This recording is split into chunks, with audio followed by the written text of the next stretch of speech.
Good evening, everyone, and welcome to the Book Club of California's Southern California program titled A Rebel's Outcry, Biography of Issei civil rights leader Sei Fujii, 1882 to 1954. And thank you for joining us here at Pasadena Heritage in the beautiful and historic Blinn House. We love holding our monthly programs here. So thank you, Pasadena Heritage.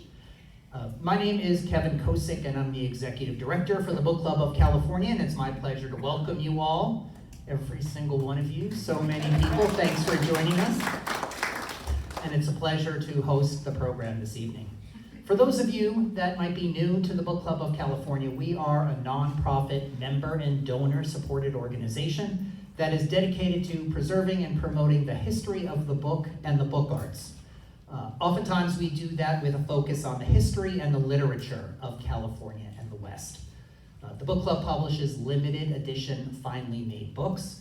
We have a quarterly newsletter of bookish news and club news for our members, and we host a year-round series of programs and exhibitions like the one this evening on topics including fine printing, design, typography, bookbinding, collecting, California history, like tonight's program, and much, much more. Now, if you're not a member of the book club, consider it. You should be a member of the book club. Our membership dues are modest and the benefits are many, and we simply can't do the work of the book club without the support of our members, so I encourage you to check us out online at bccbooks.org to find out more. And now, tonight's program. Again, it is titled A Rebel's Outcry, Biography of Issei civil rights leader Sei Fujii.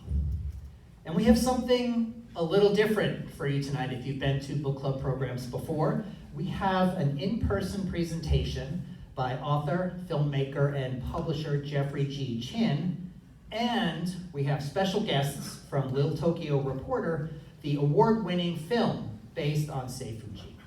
We will have a special live reading with Academy of Motion Picture Arts and Sciences Governor and Oscar winner Chris Tashima, and Nisei Week's Miss Tomodachi, Mika Jo.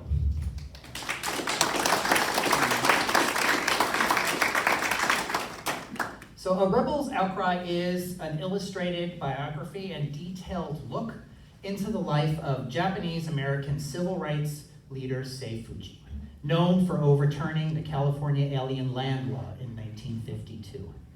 His complex history reveals his intriguing journey as an immigrant, a social justice activist, unionizer, and a community leader. Fujii's story exemplifies the multitude of ways Americans have and may continue to fight for our civil rights. Now I'm going to tell you a little bit about the people that are going to come up here. So first, filmmaker Jeffrey G. Chin is an MFA alumnus of University of Southern California School of Cinematic Arts and honors graduate of University of California at Berkeley Film Studies. His works focus on sharing the untold stories of immigrant pioneers who have changed the fabric of the United States. Again, he is an award-winning filmmaker and publisher and Academy of Motion Picture Arts and Sciences short film branch member who conducted research and produced projects on Sei Fujii since 2010, including the short film Lil Tokyo Reporter.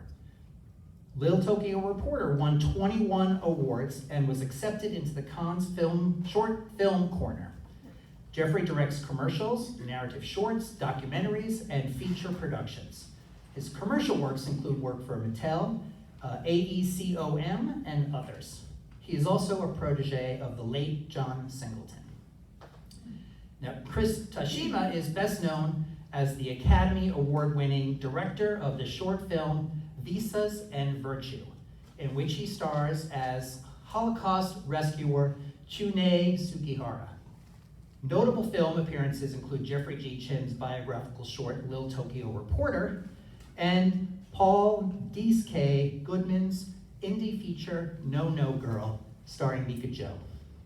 He will soon be seen in Yokai, a fantasy adventure film from writer-producer Mary Tamura, directed by Christine W. Chen.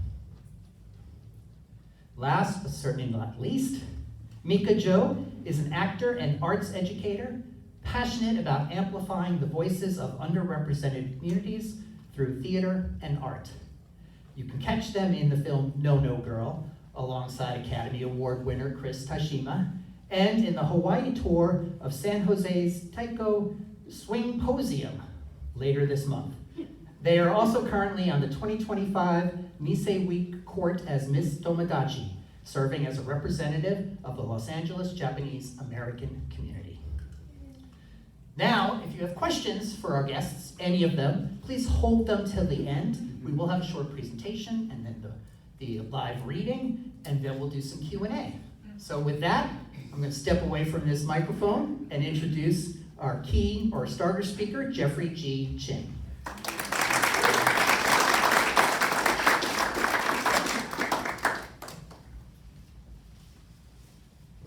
All right, good evening. Thank you so much for having us here. This is my first time visiting here at the Pasadena Heritage, and our book was actually a program with the Book Club of California up in San Francisco a couple years ago, but we're delighted and excited to introduce our second edition of our publication, and of course to share this wonderful history with you. In the audience later you may meet some of our fellow board members of LTHS, as well as actually a descendant of Anime Wong is here too. So we have some really cool people, as well as all of you in the audience. So without further ado, we're going to jump straight in and talk about how this publication all came together. On the tables, you guys should have a copy of the book that you can feel free to flip through as we go through it. So thanks to Kevin, I was able to get a wonderful introduction, but I'm a filmmaker and historian. I love focusing on our early American immigrant pioneers. I feel that it helps bridge communities and help establish a common understanding of how all groups like to contribute for the greater good of our communities. And this was just at the Academy New Members event in London, and the little guy's name is Sei Fujii, so you might meet him later as well. So a little bit about Sei Fujii. By a show of hands, how many of you guys know about Sei Fujii? Wow, this is incredible. Pretty good crowd. So, Sei Fujii was born in 1882. He was an immigrant from Japan and immigrated to the United States in 1903. It's said that he was a houseboy for the Ralph's Market family. He attended Compton Union High School and attended USC Law. During that time when he graduated, technically they had a setup where you would automatically get your law license around the time you graduated. But as a non-citizen, there was laws prohibiting Asian immigrants from getting those professional licenses. So instead, he was able to partner with a wonderful classmate, J. Marion Wright, and they were able to win 2 major Supreme Court cases together. Featured in this image, you see his Kashu Mainichi newspaper, the California Daily News, image of Sei Fujii with his sort of historical samurai outfit, and because his family comes from a heritage of samurai, and images of his public speaking events. So here is J. Marion Wright. He went to USC Law. He graduated in 1913, and interestingly enough, he had a dream to become a cowboy, but his heritage was of actually English knights. And so it's a wonderful pairing of 2 individuals who joined together to do what they thought was right for their greater communities. He was also a Shriner and belonged to a lot of the fun little clubs that USC had back in the day. And on the right side, you can see the Japanese hospital that they had co-founded together. Or through a US Supreme Court case, they were able to help build that. Left picture, Sei Fujii in his Kashu Mainichi California Daily newspaper. On the right is the Japanese hospital, which is located in Boyle Heights. It was a direct response for the 1918 flu epidemic, where the community was able to raise over $100,000 and challenge in the US Supreme Court the ability for Japanese people to own land or to incorporate a hospital in California. Sei Fujii was also a rabble-rouser. He would often hunt down gangsters or anyone he felt was unjust, so they tried to kill him multiple times and burn down his newspaper office. So he had a very complex personal life. And also the overturn of the California Alien Land Law, which allowed all immigrants the right to own land in California. So all of this started when we were doing research back in 2010. There was an original publication published around the 1980s called Rafu Gigyu Ondo. Rafu means Los Angeles. Gigyu is a reference to the, it's a catfish in South Japan. So like a fish that was rebellious. And then Ondo is the dance. So the rebellious fish dance, which was to represent Sei Fujii's experience living in Los Angeles. This was published after about 3 years of local research, but about 2 decades of research by a former employee of the Kashu Mainichi.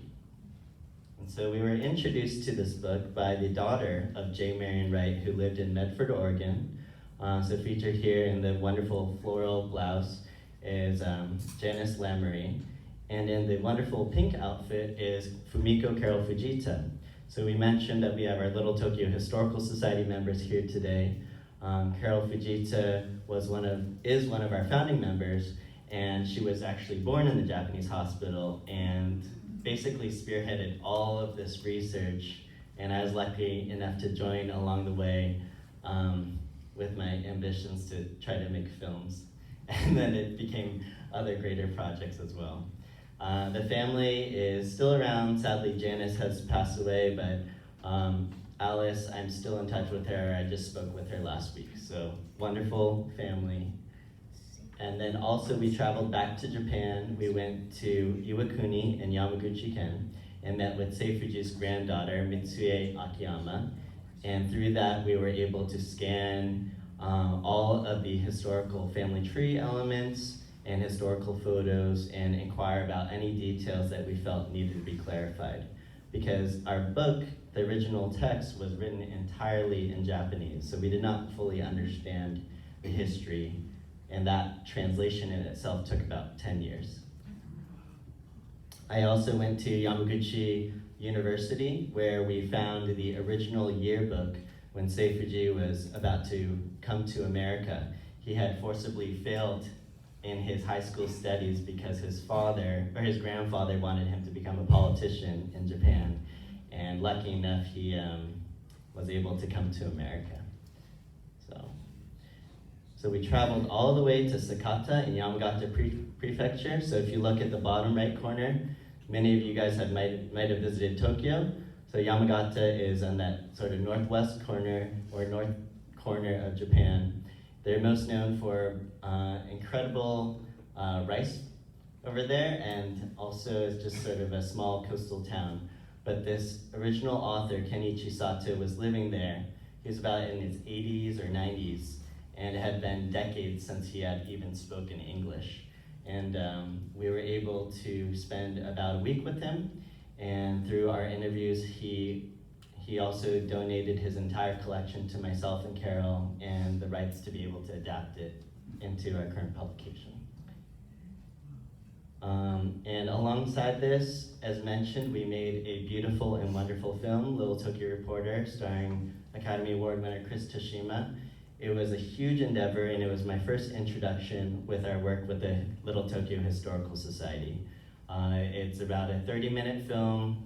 For the first few, we actually have 2 DVDs back there, but we'll tell you guys more about other screenings that are upcoming.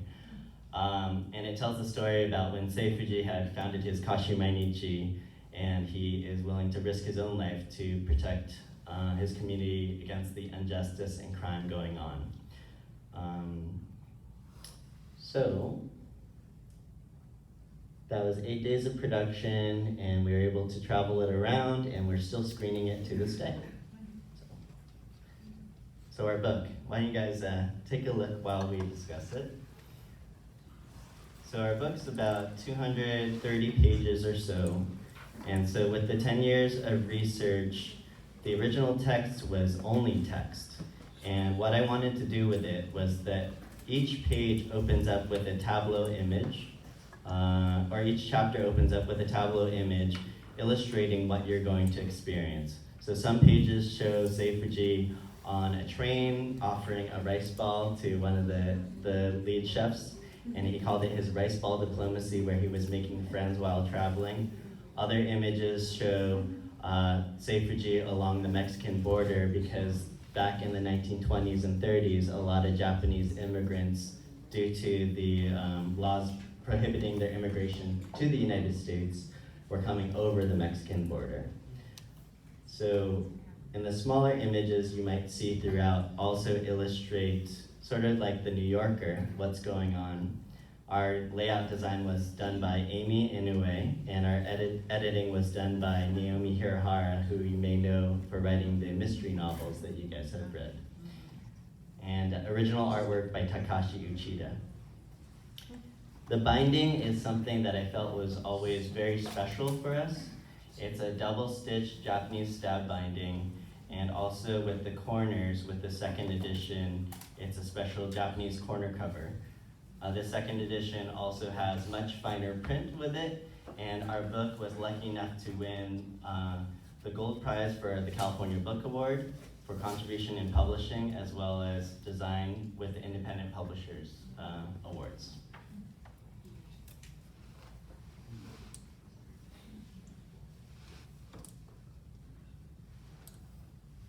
Yeah, so it really brings to life a history that we may not have had a chance to experience.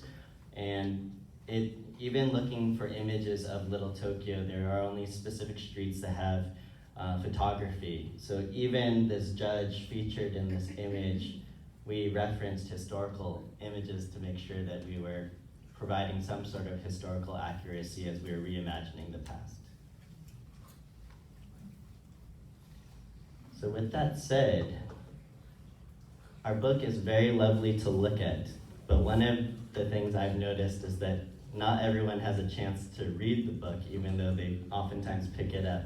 So my joke is that we would like to read the part of the book to you today. So without further ado, I'd like to introduce our wonderful talent, Oscar winner Chris Tashima and Nisei Week's Mika Jo.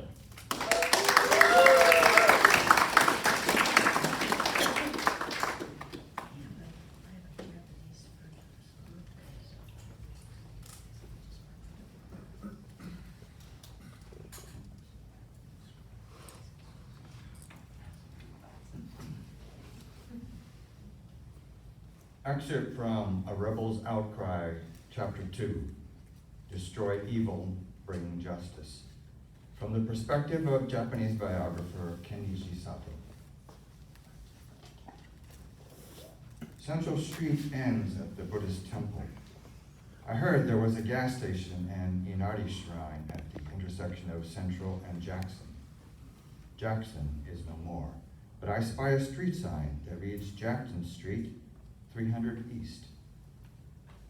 Jackson used to stretch to the intersection of Alameda and Temple. I go back to sketching a map of lost streets, but it begins to rain, the wet drops smudging the ink on my notebook. Where Central Street crosses Jackson is the former location of Yamato Hall. The first floor had offices, while the second floor held an auditorium where many community events were held. On the third floor was the notorious Tokyo Club. It was here in Yamato Hall where Sei Fujii delivered his Outcry, a 3-hour speech that denounced the crime of Japanese snitching on and extorting money from their fellow countrymen who did not have legal status. The issue had so mobilized the Japanese American community that 3,000 men and women gathered to hear Fujii's speech. The precarious situation of newcomers and how they were being victimized had apparently struck a nerve. The first official group of Japanese settlers, numbering 153, came to Hawaii in May of 1868, when the new Meiji government was established in Japan. Later on, after some twists and turns, Hawaii's King Kalakaua requested that more Japanese come to the islands, attracting 30,000 more people. As of January 1893, Japanese residents in Hawaii exceeded 20,000, which accounted for about 20% of the total population of Hawaii. In 1893, annexation of Hawaii to the US led to the prohibition of contract immigration labor, thereby pushing Japanese to go to the mainland and work in railroad construction and agriculture. As the Japanese population multiplied on the Pacific West Coast, in California, Washington State, and Oregon, anti-Japanese sentiment rose. In 1907, an informal agreement was made between Japan and the US to limit entry of Japanese to the United States. As migration from Hawaii to the mainland was prohibited, illegal entry into the country via Mexico began. Katsumi Matsushita, a former chairman of the Kagoshima Prefectural Association, was one of those who survived the dangerous journey. He was only 15 years old and traveled on his own without his parents. He boarded the ship Kiyomaru from Kobe to Mazatlan, Mexico, and then continued on a British ship to the Guayamas, located deep inside the Gulf of California. Besides Matsushita, there were 20 other passengers. 9 were from Wakayama, 10 from Kagoshima, and 1 from India. Matsushita stayed with the other people from Kagoshima and the passenger from India. Paying $200 to charter a small vessel with 3 Mexican sailors, the group sailed up the Colorado River and encountered alligators, but was able to safely reach a marsh area. The hardest part was after that. Recalled Matsushita in History of Kagoshima, My Immigration in Southern California. A blazing hot walk in the desert awaited. They rested under the brush during the hottest part of the day, and then walked in the sand at night. Matsushita carried more than 30 pounds of food on his back and 2 gallons of water in a container. On the second day, I could barely walk with the heavy load of food on my back. I became dizzy with the heat and fatigue, so I threw away 2 or 3 precious cans.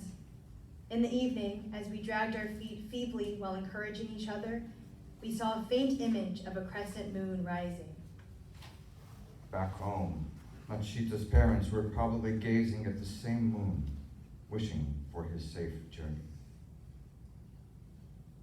Pondering such thoughts, I reached my hand in my breast pocket where I kept my good luck charm my mother gave me. It was an amulet with the Namu Amida Buddha message from Higashi Honwanji Temple. It had been 7 months since I had left home. I was the youngest in the group. Sometimes I felt so lonely that the tears ran down my face, but I cheered myself up and followed the group. After 3 nights, things seemed desperate. By the time the blazing sun occurred on the 4th day, all the water was gone. The group cast aside the useless container and work clothes to lessen the load. I walked like a half-dead man with only 1 shred of life. Then the desert turned into a farmland and I saw a small light. The light emanated from a house inhabited by Chinese farmers. They served the group rice, something Matsushita hadn't eaten since disembarking the Kiyomaru. After the meal, the group crossed the border to enter the US. Crossing an irrigation canal as tall as Matsushita and walking through many fields of melon and corn, they finally reached the house of a farmer from their hometown of Kokubu, Kagoshima. The family of Junko Maruya, the manager of the Kashu Mainichi, was among those helping people illegally enter the country. Living near a riverbed in the border town of Raleigh, the Maruya family hid people under alfalfa haystacks during the day before they set out for Los Angeles under the cover of night. Many times, immigration officers discovered them, and the sojourners were deported back to Japan. Between 1908 and 1930, approximately 100 men and women from Kagoshima entered the US this way, via Mexico or South America. Once settled, the newcomers engaged in back-breaking labor and often worked themselves to the bone to send money to their families back home. While the education budget for the entire prefecture of Kagoshima was 300,000 yen, these immigrants were able to send half that sum to Kagoshima. The early 1930s were a seminal time for Japanese American communities in Los Angeles. The Great Depression had hit and slowed the community's phenomenal growth. Scandals and conflict in the newspaper publishing world captured the attention of the Issei. Fujii was obsessed with what was being called the Mikoku Jiken, or snitch incident, which reflected a larger trend of Japanese taking advantage of newcomers' vulnerable situation. In the fall of 1930, a Japanese man who was allegedly threatening and blackmailing undocumented Japanese immigrants was arrested. At the same time, a con man was providing fake documents for money. His victims were arrested for shoddy documentation and deported back to Japan. Fujii and others suspected a single web of masterminds was behind all these incidents. Masterminds who may have belonged to influential groups within the Japanese community in Los Angeles. The ethnic vernaculars in Los Angeles also spelled a bigger story and went after the Mikoku Jiken with a vengeance.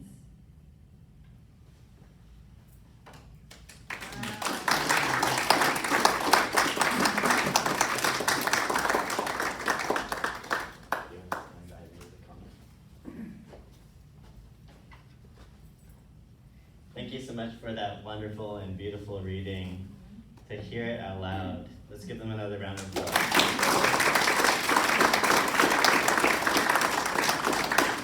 To hear it aloud makes it just so much more powerful. So I hope that when we get into the Q&A, we can interact even more and discuss this wonderful history.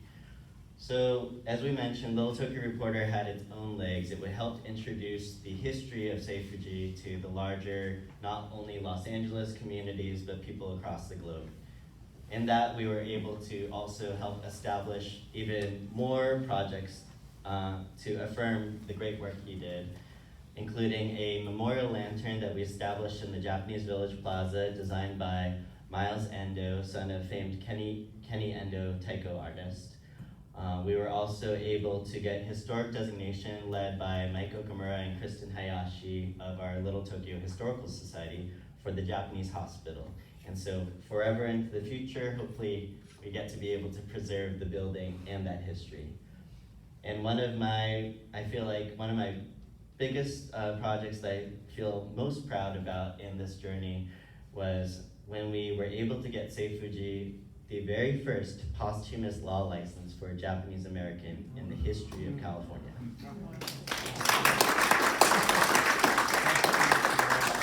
That was done thanks to the incredible effort of the Japanese American Bar Association, led with Sidney Kanazawa, and then also the narrative was co-written with myself and Lindsay Sugimoto, who was at USC studying law, where we were outlining the importance of the history.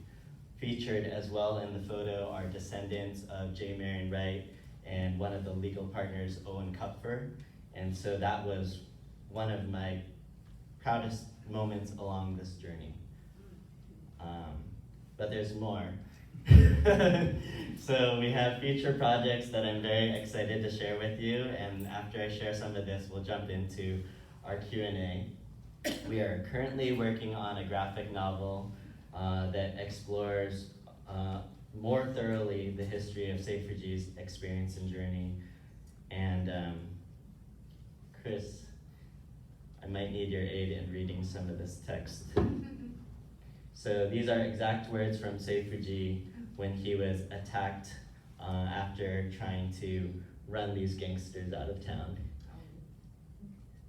In those days, I sharply criticized government officers, bankers, or intellectuals in the name of Kashu Mainichi and relentlessly attacked those who made the fellow Japanese suffer. Because of that, some Japanese held a grudge against me and hated me. So on November 26, 1932, just past midnight, Sei Fujii was ambushed by several men just outside his office. And he'd be later saved by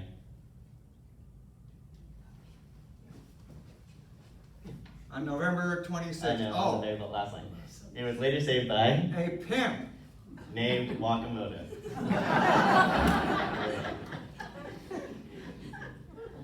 In the graphic novel, we also explore Sei Fujii's ancestral history. So originally, they were warlords in a little bit more central part of Japan, and they were pushed out to western or southern Japan. So this is what Sei Fujii looked like. This is probably around 1920s and 30s. 30s definitely with the Kashu Mainichi photo. Many of these photos we were able to get through the Sei Fujii's family in Japan, as well as the support of the Japanese American National Museum. We did research also for historic sites of what old Japanese schools looked like, and also historically there was a Japanese bathhouse near Palos Verdes, and so I did research on, even though it would likely be much more westernized, what the traditional Japanese bathhouse might look like to feature in a potential feature film, which we are developing right now. Some interesting references from like Judas and the Black Messiah, Aviator, because I feel that Sei Fujii's character is a very ambitious individual, and he sometimes didn't always listen when people said no for his ambitions. And also some of Guillermo del Toro's wonderful art direction. Some of their team has already been consulting with us. We've also been utilizing an application called Unreal Engine to start using for development of concepts. And even I'm planning to feature the 1939 World's Fair in our movie as a place of a sort of cultural and ethnic utopia, because that during the 1939 Treasure Island World's Fair was about peace in the Pacific. And so what does it mean to have a place that creates a place of unity, but then realize right before the war it reveals itself to be a complete facade. They end up tearing that down and turning it into a military base. So playing with Unreal Engine to just scout out how some of the angles might look. Obviously that's not period correct outfit, but just to explore some of that. And we've also been working with artists where we're able to recreate the 1930s Little Tokyo based on historic sandborn maps. And so we've been creating assets based on the different architectural designs. This is led by Shindy Zhang and Miho Asada. And we've also been using a little bit of computer generation to help fill out all the other neighboring buildings. The bottom left image is an artistic license on Sei Fujii's Kashu Mainichi, paying homage to the Red Shoes. But as you can see in the images, we've based everything on the historic sandborn maps, so you can see the placement and size of the buildings. Obviously it's gonna get better and better as we just keep on cleaning it up. So, yeah. And I was just in Japan in December doing more writing and research outside of Sei Fujii's elementary school, literally the historic bridge where he grew up. I met with the mayor of Iwakuni and shared our updates with our project. And also with a little bit of research, we went to their local museum and found an original writing by Sei Fujii that I had never seen before from 1931. So the research is endless. So yeah, I guess with that said, I think we can start the Q&A. So if we could have Chris and Mika, and I'll jump in over there as well.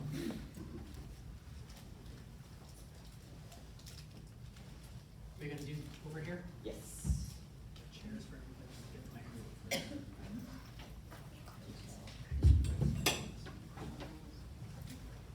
Pass this around. Yes.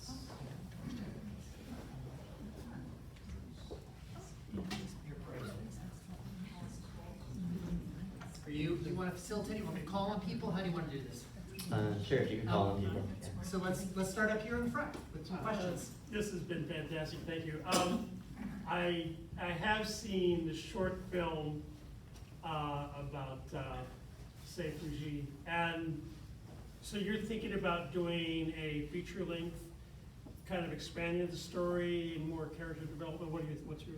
I mean, I guess we can see from what you did, the drawing. So the feature film will trace 1931 through about 1945 of his life. So with the founding of the Kashu Mainichi and an interesting relationship he had with a famous black attorney, Hugh Macbeth, who was involved with the Manhattan Beach African American properties. He was a very prominent attorney, and he led a race relations campaign with him, and the World's Fair is one of their stops. Other questions? Questions? There must be some questions.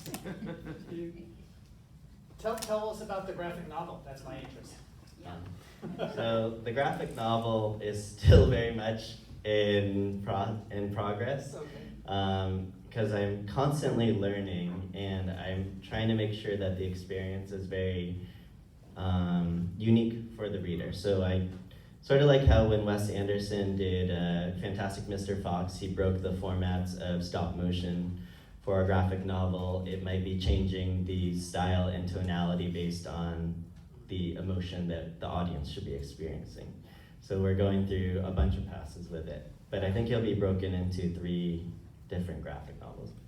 Pre-order, on your first pre-order for that book. Other questions? Look at here and then there. Can the 3 of you share something that you found so inspiring from his life with us? Ooh. On the spot, that's on the spot, yes. On the spot. Okay, I will be very honest and say I'm one of the people that Jeffrey called out about not reading the full book. But I know a little bit through LTHS and what different programs that they've had. I found it really interesting, all their work with immigrants from Japan through Mexico. Because my family, at least my dad's paternal side, I'm like looking at him to give me any clue.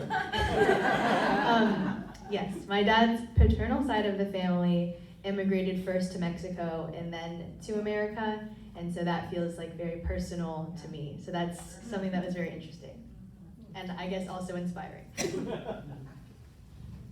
I think it was discovering this man. I kind of feel like I know a little bit of Japanese American history, and I'd never heard of this guy until I met Jeffrey. And to find, the major court cases he had won, and, the years of publishing the Kashu Mainichi and all the impact he had on our community, that was inspiring for me to learn this, and then, to have a chance to sort of share it. I think I was excited to learn about Sei Fujii because it reminded me of my grandfather's story. So I'm actually Chinese American, but my grandfather immigrated through Angel Island. He ended up living in New York at the end of the Tong Wars, the Tong Gang Wars. And his mentor was one of the first Asian women to graduate with a PhD from Columbia. And she gave up her dream to focus on rebuilding Chinatown during that time. And during the Triad Wars in the 1970s, my grandfather and great uncle had to help protect the community from the corruption during that time. So seeing and reading about Sei Fujii's story made me feel like we were telling an extension of the type of people that I really think that we should all know about. Back there. Could you tell us a little bit more about the 1952 decision that allowed Asians to buy and own land? Yes.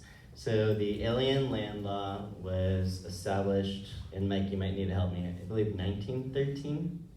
And so it had prohibited any Asian, but I think sometimes it defined us as Mongoloid or Orientals, from owning land.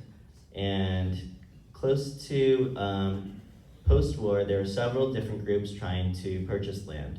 There was one sort of way that they were able to test it with the Japanese hospital, and that was done in 1929 with the US Supreme Court case, and that was by saying a corporation, it's one of the most American things to do, create a corporation and have the corporation own the hospital. Sei Fujii lived in America for 51 years, and he refused to become a citizen before he was able to finish winning this case, because he wanted to prove, because he illegally purchased a property just to be brought to trial, he wanted to make sure that regardless of your status of citizenship, that you can own land in California. So it was done through the California Supreme Court. If you read in our book, it outlines all the different steps, but what was interesting was the attorneys on the case was, of course, his USC classmates, but on the opposing counsel was also his classmates. So I think it helps. Do we have other questions? Yes? Yeah, I was wondering, what was his personality like? Was he a very serious person? Was he a funny person? And if you have any stories that might showcase that. So, very good question. I've never met him because I'm... but I did get to meet his best friend's son, and he used to talk to him about it. And we also have one of the other extended family members who was very close with him here. But everyone spoke about him like on very high regard, and they always never tried to talk about his interesting personal life. He was very charming, and he was an award-winning orator. So by the time he was studying at USC, he was working at some restaurants, and married women would just go visit the restaurants to go visit him and see him. In his history, he ran off with 2 documented married women. And he loved eating mochi. So actually it gave him high blood pressure because he kept on eating all the desserts. He liked singing. People thought of him as a bad singer, but he liked to sing.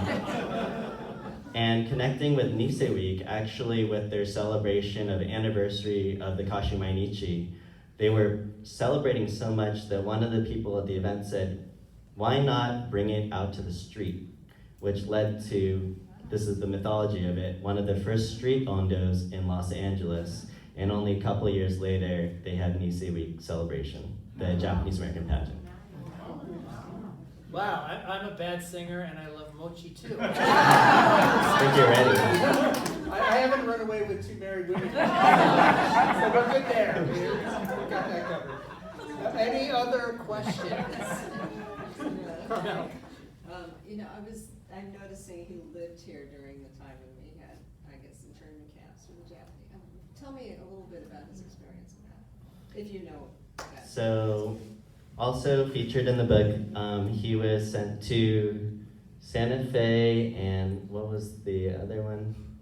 I haven't looked at that page recently. Okay. But he was at Santa Fe in the High Security Detention Center, and during that time when he was being transported, he was present during the times where even those soldiers there's some murders at the camps, and he was present during that time. And even at his last camp that he was stuck in, there was transferred people from the Nona boys who were from Tule Lake were transferred, and there was an uprising. And so he saw almost, the full spectrum of everything that was going on. One of the interesting discoveries I found out was that there was an immigration officer named Walter Bliss who used to hunt down the Japanese. He used to set up, near Mexicali and LA and try to hunt them down. And he ends up losing his job because Sei Fujii wins a huge case against him. Oh, this is cool, we gotta share this one. So, everybody knows Sei Fujii was not able to practice law. So, there's an immigration officer coming at night, asking for protection money, deporting people. If you want to buy your family back, it costs $500 a pop. Well, he can't represent in court. His best friend, J. Marion Wright, is running for the district attorney of Los Angeles. So he doesn't have his support to represent the case either. So what's the best way to get in court? gets sued. So Sei Fujii was sued by this immigration officer, and he got to defend himself in court, and he beat him. And so this immigration officer lost his job, but close to World War II, he was brought back in. But Sei Fujii had built such a huge camaraderie amongst his Japanese American community leaders, including Gongoro Nakamura, who was involved with founding the Japanese American National Museum, that Walter Bliss was documented complaining, saying, all these Japanese guys are bullying me. he was put to trial again, and he ended up losing his job again. So anyway, really colorful history. We should probably end on that great story. Because we do have a little more business to do. I think there's some books on your table. These are all display for you to look at during the presentation, but if you're interested in buying one, you can. You can buy the one on your table and bring it to the back. We also have some books in the back for you to purchase, and I think you'll sign them, won't you? Yeah, we'll sign them. The whole crew will sign them. But I just want to say special thanks to Chris Tashima. So just this last year, I got to become a new member of the Academy of Motion Pictures. Yay. Chris was the first person we brought in to be involved with Lil Tokyo Reporter. And from that point, not only did he act in our film, but he's been an incredible mentor. And so I'm just forever grateful for your support, and all of this would not have been possible. You can ask us later about how the first meeting went, but it's and then Mika. And then Mika, I think what you're doing with LTHS and the court, you're really uplifting everything that we're doing right now. We haven't had a young intern supporter for a long time, and so we're glad to be back on the board. So thank you. So if you've already bought the book, it comes with a couple of things, and you may not have picked them up when you bought the book. So there are two great add-ons. The J. Marion Wright, Los Angeles patient Crusader, 1890 to 1970 little booklet is part of the purchase. That's written by J. Marion Wright's daughter, Janice. And I think I'm loud enough. Am I loud enough? Can you hear me back there? Yeah, I got a big mouth. And then it also comes with some stickers and like a tattoo. Is that what this is? No, it's a sticker magnet and a couple. Oh, magnet and some stickers that comes with the purchase of the book as well. So if you already bought the book and you didn't get these, Raise your hand. you need to get these. Raise your hand and we'll get them for you. But also buy the book and then get them. And then when you came in, I think everyone got a ticket for our drawing that we're going to do. And I think I need the two Cindys. two Cindy's. Cindy and Cindy to come up and handle the. You want to do the microphone? I'll let Mika draw. Mika, yeah. Oh! I don't know if anybody's ever been to Nisei Week in Little Tokyo. Yes. Mika will be on the float. She was on the float this year, and she'll be on next year, so come and see her. Her proud family is here. And we were very fortunate with Little Tokyo Historical Society. No one has ever picked us as their quote-unquote cause, because everybody on the court has to like do some kind of philanthropic thing. So here, Mika, we were like, whoa! We're like, we're gonna keep you busy, not only this year, but well into the future. So, once you say yes, you say yes. So Cindy is going to pick 2 tickets. You got them? Mika's picking them, I'm sorry. One more. And Let Chris pick one, actually. Oh yeah, that's a good Oh, idea. there you go, here, you can announce the numbers. The last 3 maybe, or 4? Alright, you go I don't know how long the number is. Yeah, I don't know how many. Just the last 4 or something. Okay, so first 2, 5, 6, 9, 6, 4, 3. 9, 6, 4, 3, 5. Yeah, I think this thing is rigged. Oh, he's gonna turn it. He's turning it back to the Oh, Chris can read this next one. Next number. Do it in your Sei Fujii voice. Did you notice Chris's voice changes whenever he's being in 1910 and 1920? Have to put my glasses on. Oh. Do you want me to read it out here? So dramatic. The young people have all these apps. 5, 6, 9, 6, 4, 2. 9642.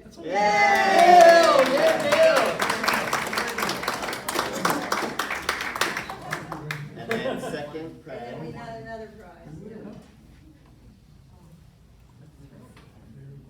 5, 6, 9, 6, 4, 4. 9644. They are getting a poetry book that was, it's a compilation of poems written by a woman, probably in Japanese, and I think her son translated them, and they self-produced it. And we were gifted with these books, and we were trying to think of how can we get them out to the community. And it's lovely to be always in Little Tokyo, but it's even more lovely to be in a group of people that maybe, aren't aware of us or what the work that we do. One proud thing I'm going to take a couple minutes to tell you, all this work that Jeffrey has been doing with the movies and the books and everything, the profits, which are very modest, go back to Little Tokyo Historical Society. He hasn't made a penny from any of this work that he's doing. So when this motion picture comes out and you see him accepting the Academy Award for it, maybe Chris will be the person who gets to give it to him. Please know that we are so appreciative of all the work that he's done. Many people in Little Tokyo Historical Society have some connection through family. I kind of married into a Japanese-American family. It's a long story, but that's how they got me. I happen to have some photographs, and they're like, come to a meeting and show the photographs. And I'm like, how many people are going to be there? Oh, maybe like 12. And I got there, and it was their Shinenkai, which is the New Year's celebration. And it looked like a pack, and I'm like, oh my God, I was like so intimidated, but since I'm not shy, I just sort of like put on a show. But so it's wonderful to be here. Pasadena has a long history of Japanese Americans living here. All of Fair Oaks was Japanese American businesses, and where are they now? World War II, everybody, 122,000 people were shipped off to concentration camps, and their assets were frozen, and many of them couldn't pay their real estate taxes, and they lost their businesses. So Naomi Hirahara, who is a member of Little Tokyo Historical Society and also a Pasadena resident, is having a new book coming out. And I encourage you to look her up online. There's an event happening next week at the Castle Green, and apparently there's still tickets available to go and hear her. It's called Crown City because Pasadena was called Crown City. With that, I will let Kevin maybe finish this up. Yes. Is that okay with you? That's great. I can finish it up. So I think you need to buy the book. You need to check out the book. You need to buy the book. You need to come up and talk to all of our presenters. Thank all of our presenters tonight. Jeffrey G. Chin, Chris Tashima, and Mika Joe. Round of applause.